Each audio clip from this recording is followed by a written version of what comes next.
عراق، فارس، شام، چین، یونان، دکن، ہند، سندھ، یہ سارے آج شہروں اور ملکوں کے نام ہیں۔ کبھی یہ نام انسانوں کے ہوا کرتے تھے اور یہی وہ انسان تھے جنہوں نے اس دنیا کو آباد کیا۔ طوفان نوح کے بعد یہی وہ مختصر لوگ تھے جنہوں نے اس دنیا کو ایک نئی زندگی دی۔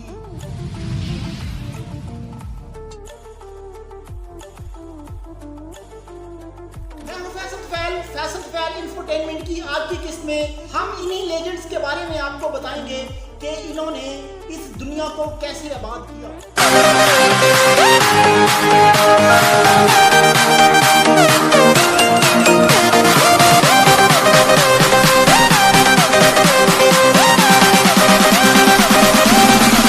طوفان نوح کے بعد حضرت نوح علیہ السلام کے 3 بیٹے حام، سام اور یافس اور دیگر افراد جو حضرت نوح علیہ السلام کے ساتھ کشتی پر سوار تھے، انہوں نے اس دنیا کو دوبارہ آباد کیا۔ محمد قاسم فرشتہ نے اپنی کتاب تاریخ فرشتہ میں حضرت نوح علیہ السلام کے بڑے بیٹے حضرت سام کے 99 بچوں کا ذکر کیا ہے، جن میں سے کچھ کے نام اس نے اپنی کتاب میں لکھے ہیں، جیسا کہ ارشد، ارفشد، کے، نوح، یود، ارم، کبتا، عاد اور کہتان۔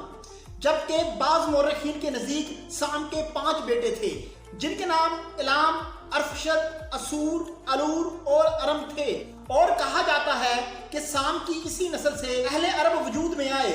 سام کا ایک بیٹا جس کا نام ارفشد تھا، اس کا ایک بیٹا جس کا نام کیمورس تھا، اس نے عرب کے علاوہ عجم کو بسایا۔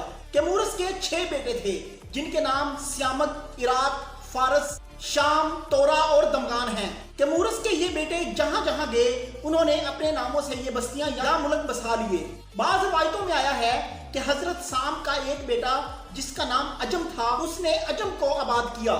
صحابہ کرام نے حضور اکرم صلی اللہ علیہ وآلہ وسلم سے طوفان نوح کے بعد جب دنیا کی دوبارہ ابتدا کے متعلق سوال کیا تو آپ صلی اللہ علیہ وآلہ وسلم نے فرمایا کہ اہل عرب حضرت نوح علیہ السلام کے بیٹے سام کی نسل سے ہیں، جبکہ حبشی حضرت حام کی نسل سے ہیں، اور رومی حضرت نوح علیہ السلام کے تیسرے بیٹے یعنی کہ یافس کی نسل میں سے ہیں۔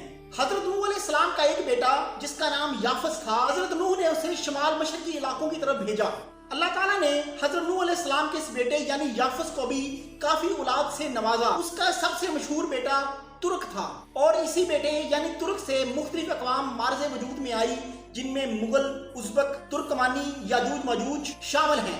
کہا جاتا ہے کہ یافس کا ایک اور بیٹا بھی تھا جس کا نام یوان یا یونان تھا، اور یونان ملک حضرت یافس کے اسی بیٹے یعنی یونان کے نام پر آباد ہے۔ مختلف مورخین کے مطابق حضرت یافس کے 5 بچے تھے، جن میں ایک کا نام حمر تھا، دوسرے کا نام ماجوج اور مادی تھا یعنی کہ یجوج مجوج، تیسرے کا نام جوان تھا، چوتھے کا نام توبل تھا، جبکہ 5ویں کا نام مسکاور تیراس تھا۔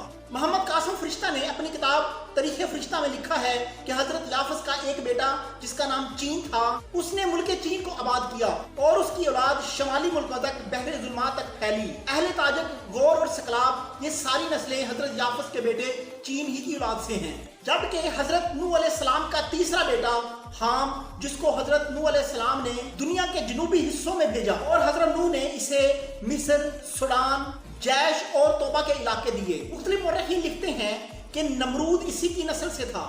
محمد قاسم فرشتہ نے تاریخ فرشتہ میں لکھا ہے کہ حضرت حام کے 6 بیٹے تھے، ایک کا نام ہند، دوسرے کا نام سندھ، تیسرے کا نام حبش، چوتھے کا نام فرنج، 5ویں کا نام ہرمز اور چھٹے کا نام بویا تھا۔ حضرت حام کا سب سے مشہور بیٹا ہند تھا جس نے ہندوستان کو آباد کیا۔ ہند کے 4 بیٹے تھے، ایک کا نام پورب تھا، دوسرے کا نام دکن تھا، تیسرے کا نام بنگ تھا اور چوتھے کا نام نہروان تھا۔